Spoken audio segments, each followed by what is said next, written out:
सुप्रभात प्यारे बच्चों। +1 कक्षा का पोल साइंस का जो हमारा टॉपिक चला हुआ है स्वतंत्रता, उसके बारे में उसी कड़ी को आगे बढ़ाते हुए हम चर्चा करेंगे। लेसन के प्रारंभ में हमने स्वतंत्रता की परिभाषा, स्वतंत्रता के आदर्श और किन व्यक्तियों ने स्वतंत्रता के लिए अपने देश में लंबा संघर्ष किया, उसके बारे में हमने चर्चा की थी। स्वतंत्रता क्या है, स्वतंत्रता के आदर्श क्या हैं, प्रतिबंध क्यों ज़रूरी है, क्योंकि बंधनों के बगैर स्वतंत्रता को सही ढंग से यदि हम लें तो क्या होगा, एक अव्यवस्था हो जाएगी और हमें प्रतिबंधों की आवश्यकता क्यों है। इन सारे महत्वपूर्ण टॉपिकों पर हमने पिछले पीरियडों में चर्चा की थी। आज स्वतंत्रता के जो दो पहलू हैं, सकारात्मक और नकारात्मक, इस विषय पर हम चर्चा करेंगे। सुनिए ध्यानपूर्वक और समझने की कोशिश कीजिए। इस अध्याय में पहले हमने स्वतंत्रता के दो आयामों की चर्चा की थी। बाहरी प्रतिबंधों के अभाव के रूप में स्वतंत्रता और स्वयं को अभिव्यक्त करने के अवसरों के विस्तार के रूप में स्वतंत्रता।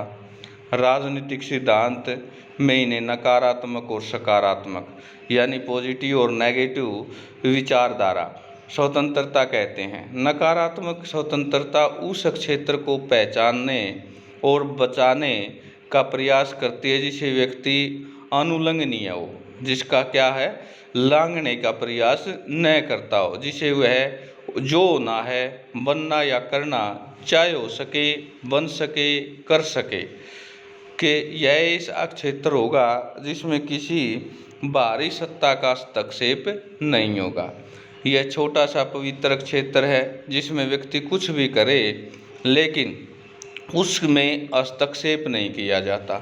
हस्तक्षेप के इस छोटे से क्षेत्र का होना इस बात की स्वीकृति है कि मानव प्रकृति और मानव गरिमा को इस ऐसे क्षेत्र की आवश्यकता है जिसमें व्यक्ति दूसरों को अबाधित रूप से व्यवहार कर सके।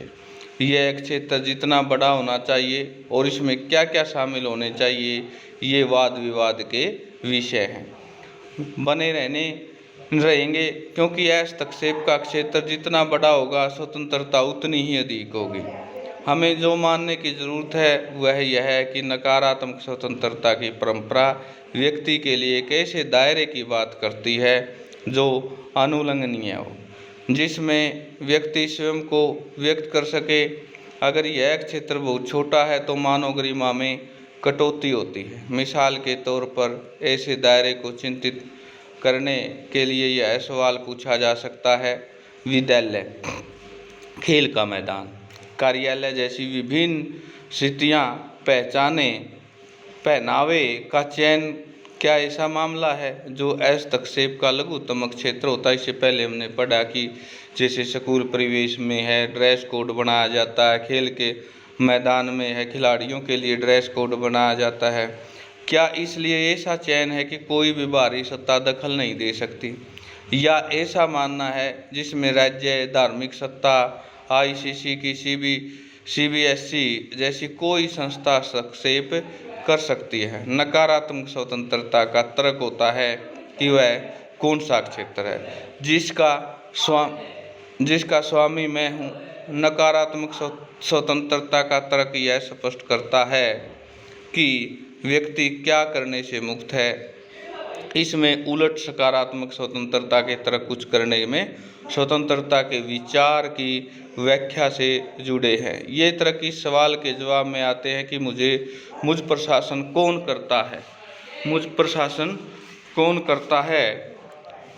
इस क्षेत्र के आदर्श उत्तर होगा कि मैं स्वयं शासन करता हूँ। सकारात्मक स्वतंत्रता के विचार विमर्श की एक लंबी परंपरा जिसमें रूसो, हेलेग, मार्क्स, गांधी, अरविंद और अन्य इन विचारकों ने प्रेरणा लेने वालों को देखा जा सकता है। इस परंपरा का सरोकार व्यक्ति और समाज के संबंधों की प्रकृति और स्थिति से है। यह परंपरा इन संबंधों को इस तरह सुधारना चाहती है कि किसी व्यक्ति के व्यक्तित्व के विकास में कम से कम अवरोध रहे। व्यक्ति का एक पुष्प की तरह है। जब मिट्टी उपजाऊ हो तो सूरज की रोशनी हो, पर्याप्त पानी हो और नियमित देखभाल से तभी खिल सकता है। व्यक्ति को अपनी क्षमताओं विकास करने के लिए भौतिक, राजनीतिक एवं सामाजिक जगत में समर्थनकारी सकारात्मक स्थितियों का लाभ मिलना ही चाहिए। इसका अर्थ यह है कि व्यक्ति गरीबी अथवा बेरोजगारी के कारण अवरुद्ध न हो। अपनी आवश्यकताओं की पूर्ति के लिए उसके पास पर्याप्त भौतिक साधन होने चाहिए। उसके पास निर्णय निर्माण की प्रक्रिया में भाग लेने का अवसर भी होना चाहिए, जिससे बनने वाले कानूनों में उसकी इच्छा की झलक हो और कम से कम उसकी प्राथमिकताओं को ध्यान में लिया जाए। सबसे पहले तो अपने बुद्धि विवेक के विकास के लिए, शिक्षा को अच्छा जीवन जीने के लिए जरूरी अन्य अवसरों तक व्यक्ति की पहुंच होनी चाहिए। सकारात्मक स्वतंत्रता के पक्षधरों का मानना है कि व्यक्ति केवल समाज से ही स्वतंत्र हो सकता है, समाज से बाहर नहीं। इसलिए वह समाज को ऐसा बनाने का प्रयास करते हैं जो व्यक्ति के विकास का रास्ता साफ करे। दूसरी ओर नकारात्मक स्वतंत्रता का सरोकार हस्तक्षेप अनुल्लंघनीय क्षेत्र है। इस क्षेत्र के बाहर समाज की स्थितियाँ नहीं हैं। नकारात्मक स्वतंत्रता हस्तक्षेप इस छोटे से क्षेत्र को अधिक से अधिक विस्तार करना चाहेगी। हालांकि ऐसा करने से वह समाज में स्थायित्व को ध्यान में रखेगी। आमतौर पर दोनों तरह की स्वतंत्रताएं साथ साथ चलती हैं, एक दूसरे का समर्थन करती हैं, लेकिन ऐसा भी हो सकता है कि निर्गुण शासन सकारात्मक स्वतंत्रता के तर्कों का सहारा लेकर अपने शासन को न्यायोचित सिद्ध करने की कोशिश करे। नेक्स्ट जो हमारा पॉइंट है वो है अभिव्यक्ति और स्वतंत्रता। इसके बारे में चर्चा करेंगे। हमने देखा कि नकारात्मक स्वतंत्रता के क्या पहलू हैं और सकारात्मक स्वतंत्रता के क्या पहलू हैं। अभिव्यक्ति होता है अपने आप को प्रकट करने की स्वतंत्रता का मुद्दा हस्तक्षेप के लघुतम क्षेत्र से जुड़ा हुआ माना जाता है। J.S. गिल ने सबल तर्क करने के लिए व्यक्ति की स्वतंत्रता प्रतिबंधित नहीं होनी चाहिए। यह चर्चा के लिए एक अच्छा प्रसंग है। बहुत बार किसी पुस्तक, नाटक, फिल्म या किसी शोध पत्रिका के लेखक पर प्रतिबंध लगाने की मांग उठती रही है। किसी पुस्तक पर प्रतिबंध लगाने की मांग को इस चर्चा के आलोक में देखा जाए। अभी तक हमने स्वतंत्रता को विकल्प निर्धारण के रूप में देखा, जहां सकारात्मक और नकारात्मक स्वतंत्रता के बीच फर्क किया गया। जहां हमने स्वतंत्रता पर न्यायोचित सीमाएं लगाने की जरूरत को स्वीकार किया गया, लेकिन साथ ही यह भी माना गया कि इन सीमाओं को उचित प्रक्रिया और महत्वपूर्ण नैतिक तर्कों के समर्थन की जरूरत है। व्यक्ति की स्वतंत्रता एक बुनियादी मूल्य है।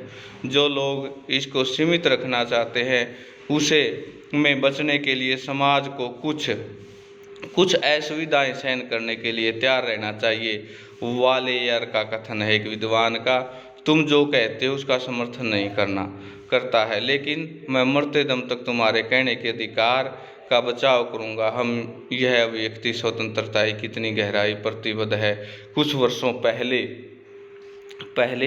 फिल्म निर्माता दीपा मेहता काशी में विधवाओं के लिए एक फिल्म बनाना चाहती थी। यह फिल्म विधवाओं की व्यथा को खोजना चाहती थी, लेकिन राजनीति में इस हिस्से पर इसका जबरदस्त विरोध हुआ।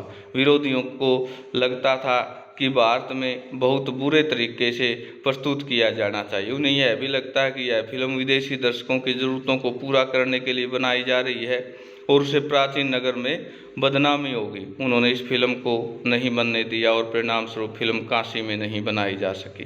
बाद में ये यहाँ पर प्रतिबंधों की बात कर रहे हैं, यहाँ हम ये प्रेशर की बात कर रहे हैं, यहाँ यह फिल्म कहीं और बनाएगी। इसी तरह और बेमेमन ने रामायण टोल्ड, सलमान रुश्दी की दी सैटानिक वर्सेस समाज में कुछ हिस्सों पर विरोध के बाद प्रतिबंधित कर दी गई। The last temptation of Christ नामक फिल्म को मी नाथुराम बोलते हैं नाम का नाटक भी अन्य समूहों के विरोध के बाद प्रतिबंधित कर दिए जाएं। इस तरह से प्रतिबंध आसान लेकिन अल्पकालीन समाधान है, क्योंकि यह तत्कालीन मांग को पूरा कर देते हैं, लेकिन समाज स्वतंत्रता की दूरगामी संभावनाओं की दृष्टि से यह बहुत खतरनाक है, क्योंकि जब तक एक बार प्रतिबंध लगाने लगते हैं तब तक प्रतिबंध लगाने की आदत विकसित हो जाती है, लेकिन इसका क्या मतलब है कि प्रतिबंध कभी लगाया ही नहीं जाना चाहिए। इससे आगे हम नेक्स्ट पीरियड में करेंगे ये लेसन कल हम कंप्लीट करेंगे। और कल कंप्लीट करने का मतलब ये होगा कि संपूर्ण लेसन आप लर्न करेंगे। आज के लिए जो हमारा है, जो टॉपिक बनेगा, जो पॉइंट बनेगा, वो विस्तार पूर्वक ये बनेगा, स्वतंत्रता के नकारात्मक और स्वतंत्रता के सकारात्मक पहलुओं पर विस्तार पूर्वक नोट्स तैयार करें, इसको याद करें और इसको लिखें अच्छे तरीके से। काफ़ी सारा मटेरियल यहाँ पर एनसीईआरटी में से है, जो आप सुंदर नोट्स तैयार करके इसको याद करेंगे। पेपर में एग्जाम की दृष्टि से स्वतंत्रता के सकारात्मक या स्वतंत्रता के नकारात्मक पहलुओं पर 2 या 4 नंबर का काम अवश्य आता है। तो अच्छा है, आप इसको साथ के साथ आज के लिए यही है। कल का जो हमारा काम पेंडिंग है वो कल ये लेसन कंप्लीट हो जाएगा, और कंप्लीट का मतलब है संपूर्ण इसके नोट्स आशा है आप साथ के साथ लिख रहे होंगे। और यदि बीच में एक आध दिन नहीं भी लिखा जाए तो जिस दिन लेसन कंप्लीट हो उस दिन आपके सभी के सभी नोट्स कंप्लीट होने चाहिए ये, और साथ के साथ ये याद भी होने चाहिए। धन्यवाद।